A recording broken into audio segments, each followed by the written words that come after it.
students. So today we'll do revision for a physics test, that is light reflection and refraction chapter is there.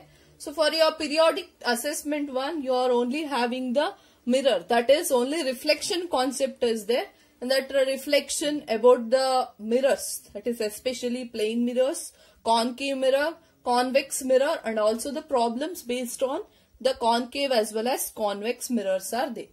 So first thing what we have discussed under this chapter is reflection of light, isn't it? First we have discussed that is reflection of light.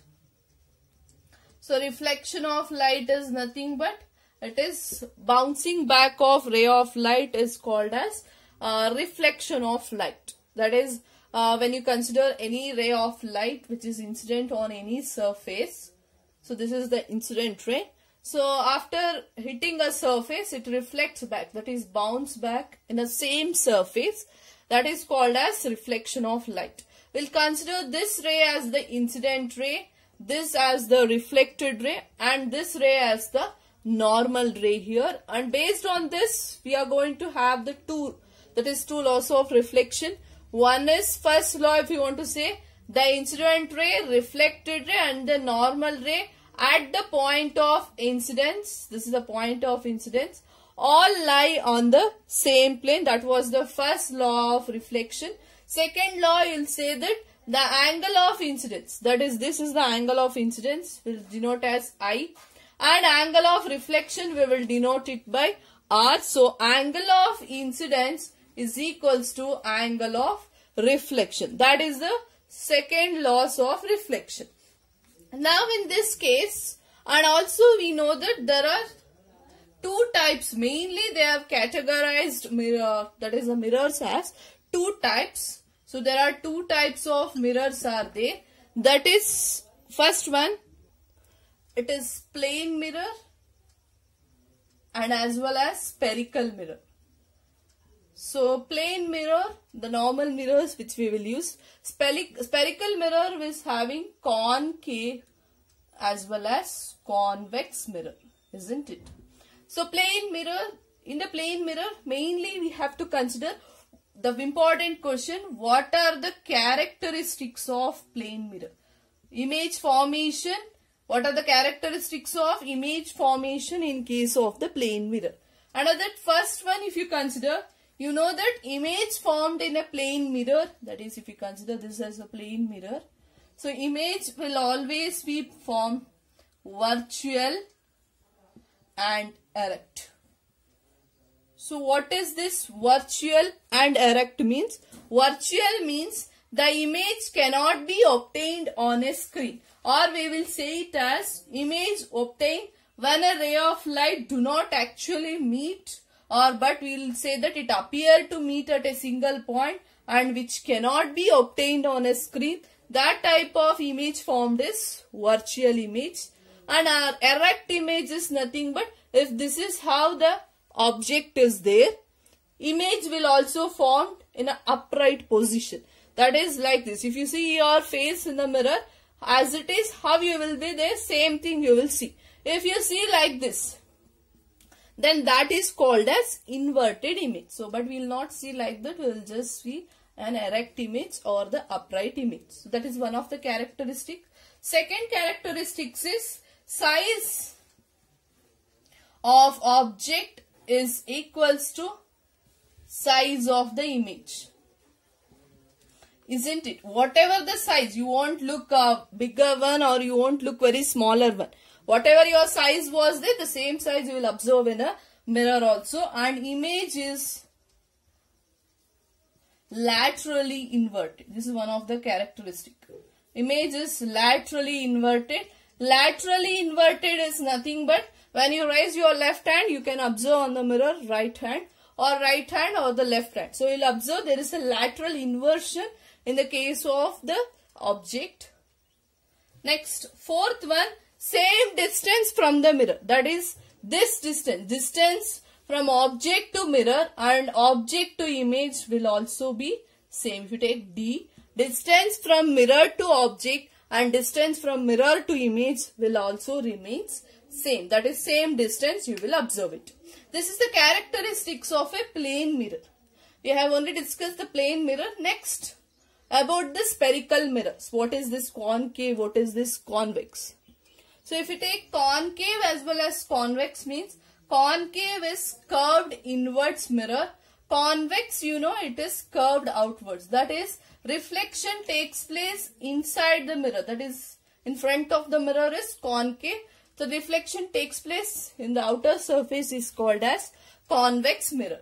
Now here in this case, you have known that, for example, this is a concave mirror. In the both concave and convex, this is the pole. Pole is nothing but it is the center part of the reflecting surface. Okay, then this is the principal focus here. Principal focus is nothing but it is the point of F, that is on the principal axis. This line is principal axis. This is the principal focus where all the ray of light after reflection will meet at this point. That is the principal focus. And this is the center of curvature. Center of curvature is nothing but it is the center of the hollow sphere, and also in which a mirror is also a part of it here. And also similar to concave, convex mirror also have this. This is the pole. Here is the principal focus and here is the center of curvature. Same definition what we will say for pole, principal focus, center of curvature. Same thing we will say for the convex mirror also. And the distance between F and P is F, small letter F, that is the focal length. And the distance between center of curvature and pole is called as radius of curvature. Same thing we will say for this convex mirror is also. Okay. So that means, and also we have known there are 4 rules for the concave as well as convex image formation. That is, when you consider a concave mirror, when a ray of light is passing parallel to principal axis, this line represents principal axis.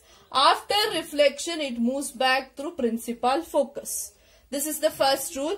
If you consider the second rule for this, when a ray of light is passing that is, or in the case of principal focus, when ray of light is passing through principal focus, after reflection, it moves back parallel to principal axis. Similarly, when ray of light is passing through the center of curvature, after reflection, it moves back along the same path. Last one is when ray of light is passing through the pole. That is, when it directly passes through the pole, it is partially with the same, making the same angle, it reflects back. These are the 4 rules for a concave as well as if you take the convex mirror. In the convex mirror, when ray of light is passing parallel to principal axis, after reflection, it appears to diverge from the principal focus. Exactly, we can't able to say it moves away from, that is, it moves in the direction of principal focus, because convex mirror will form the virtual image. Okay, now these are the 4 rules for the image formation in case of spherical mirrors. So for instance, very important concept is, what are the uses of concave as well as the convex mirror? Concave mirrors are used in mainly headlights of a car. Here what the principle they will use is, when ray of light is passing through the principal focus ke ray of light travel madadre, it moves parallel to principal axis. That means you will get many, when it is passing through principal focus, when object is placed. So in that case, you will observe there are many ray of light will comes parallel to it. So that is, we are going to use in the case of headlights of a car. Similarly, it's used in solar furnace. Solar furnace, we will use the concept that when ray of light is passing parallel, that is, when it is passing from infinite distance. When object is infinite distance, that is, sun is at infinite distance, all the ray of light from infinite distance, when pass through, it appear to meet at a point that is called as principal focus. Based on that concept, solar furnace also use concave, and another one is shaving or makeup mirror, or it is also used by dentist. For all these, there is the same concept, that is when an object is placed between F and P. You will know that you will get the image, enlarged image is formed. That is why in dentist, shaving, or in the case of parlor, that is a beautician will use the concave mirror, so that is when object is between P and F, you will get the enlarged image. So similarly, in the case of convex mirrors are used in side view, or in the rear view mirrors, you will use the convex mirror, and also it will be used in a security mirrors. Side view mirrors used because side view mirrors will give wide, so it will give you the wide field of view. So because it will give you the diminished, erect as well as virtual image, that is convex mirror. Hence, in the case of side view or rear view mirrors, you are going to use the convex mirror. Okay.